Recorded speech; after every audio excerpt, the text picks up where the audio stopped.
नमस्कार विद्यार्थी मित्रांनो, जोशना पवार या यूट्यूब चॅनलमध्ये आपल्या सर्वांचे मनापासून स्वागत आहे।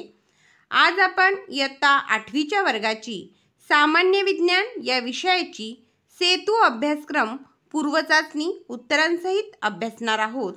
ही चाचणी एकूण 20 गुणांसाठी आहे आणि चाचणी सोडवण्यासाठी वेळ हा 1 तास देण्यात आलेला आहे। त्या अगोदर आपल्याला काही सूचना दिलेल्या आहेत, त्या सूचनांचे वाचन करून घेऊ। सर्व प्रश्न सोडवणे आवश्यक आहे। 2 उजव्या बाजूचे कंसातील अंक गुण दर्शवतात। 3 आवश्यक तेथे अचूक नामनिर्देशित आकृती काढावी आणि चौथी सूचना आहे प्रत्येक बहुपर्यायी प्रश्नासाठी अचूक उत्तराचा केवळ पर्याय क्रमांक लिहावा। प्रश्न पहिला, पुढील प्रश्नांची उत्तरे लिहा। 5 गुणांसाठी आहे हा प्रश्न। 1 मॅग्नेशियमची रासायनिक संज्ञा लिहा। Mg ही मॅग्नेशियमची रासायनिक संज्ञा आहे। दुसरा प्रश्न, अचूक जोडी जुळवा। अ अवश्राव्य ध्वनी,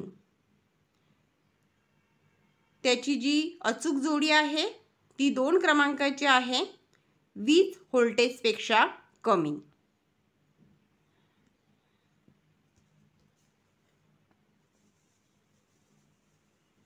तिसरा प्रश्न, गटात न बसणारा शब्द ओळखा।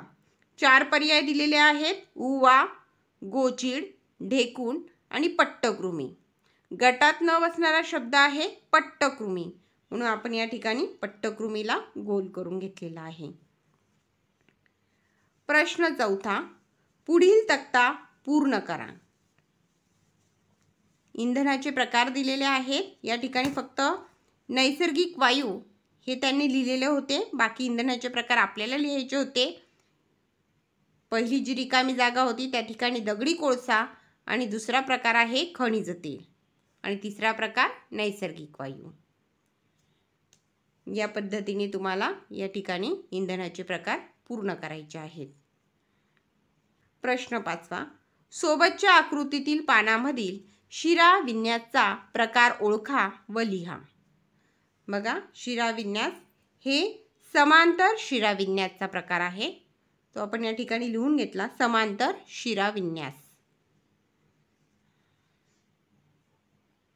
अशा पद्धतीने हे 5 प्रश्न सोडवले तर तुम्हाला 5 गुण हे या ठिकाणी मिळतील। प्रश्न दुसरा, खालील प्रश्नांची उत्तरे लिहा, कोणतेही 3 6 गुणांसाठी। कोणत्याही 3 प्रश्नांची उत्तरे आपल्याला लिहायची आहेत।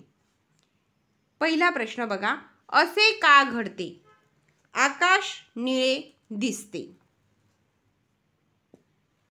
उत्तर, नायट्रोजन, ऑक्सिजन या वायूंचे रेणू सूर्यप्रकाशाचे विकिरण करतात। यावेळी निळ्या प्रकाशाचे विकिरण सर्वाधिक होते, म्हणून आकाश निळे दिसते।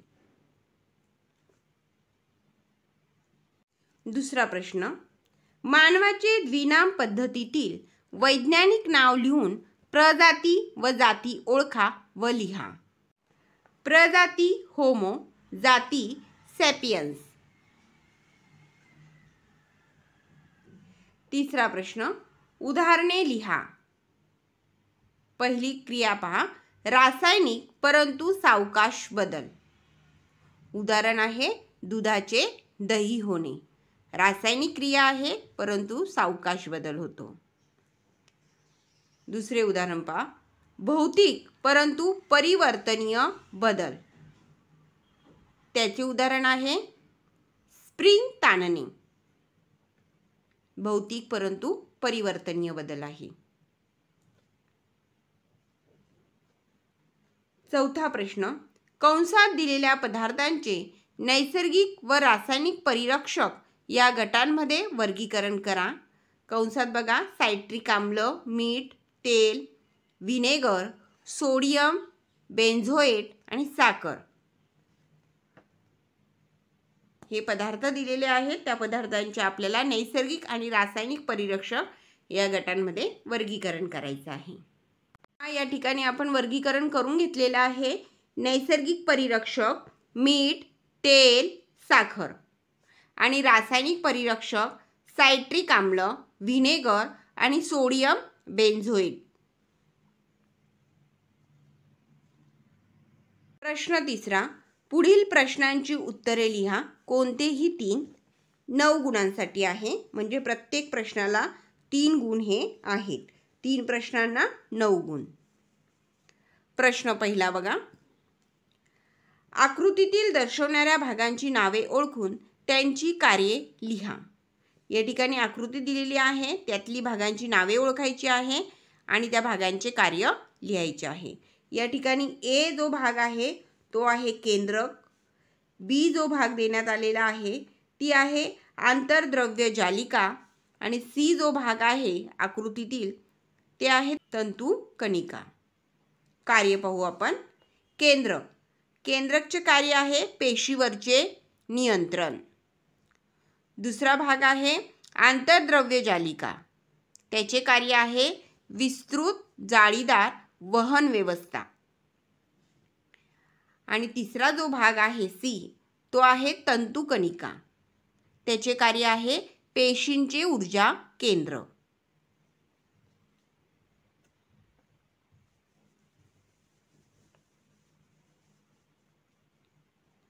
प्रश्न दुसरा. हवाबंद डब्यांमधील पिशव्यांमधील पदार्थ विकत घेताना तुम्ही कोणती दक्षता घ्याल आणि का? उत्तर. 1. आपण डब्बा किंवा पिशवीची वापरण्यायोग्य तारीख पाहिली पाहिजे. 2. अन्न पदार्थासाठी वापरलेले घटक तपासले पाहिजेत. 3. जर ग्राहक शाकाहारी असेल तर डब्बा किंवा पिशवीवरील ग्रीन मार्क तपासला पाहिजे. 4. ज्याचे सील खराब झालेले दिसत आहे असे पॅक केलेले अन्न खरेदी करू नये. 5. वरील खबरदारी न घेतल्यास अन्नातून विषबाधा होऊ शकते. प्रश्न तिसरा. पुढील तक्ता पूर्ण करा. बघा, या तक्त्यामध्ये काही रिकामी जागा आहे ती आपल्याला पूर्ण भरायची आहे. संयुग. समाविष्ट घटक मूलद्रव्ये, मूलद्रव्यांची संज्ञा व अणूंची संख्या आणि रेणुसूत्र. संयुग मिथेन. समाविष्ट घटक मूलद्रव्य कार्बन, हायड्रोजन. मूलद्रव्यांची संज्ञा व अणूंची संख्या कार्बन 1, हायड्रोजन 4. रेणुसूत्र CH4. आता संयुग बघा. Sodium carbonate. समाविष्ट घटक मूलद्रव्ये सोडियम, कार्बन, ऑक्सिजन. मूलद्रव्यांची संज्ञा व अणूंची संख्या सोडियम 2, कार्बन 1, ऑक्सिजन 3. आणि रेणुसूत्र Na2CO3.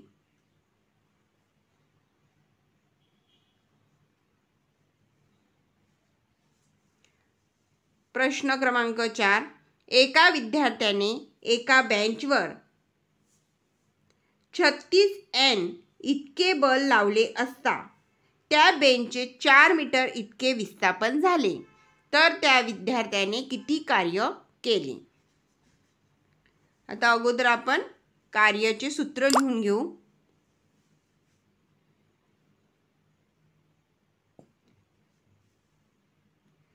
कार्य बरोबर बल गुणिले विस्थापन.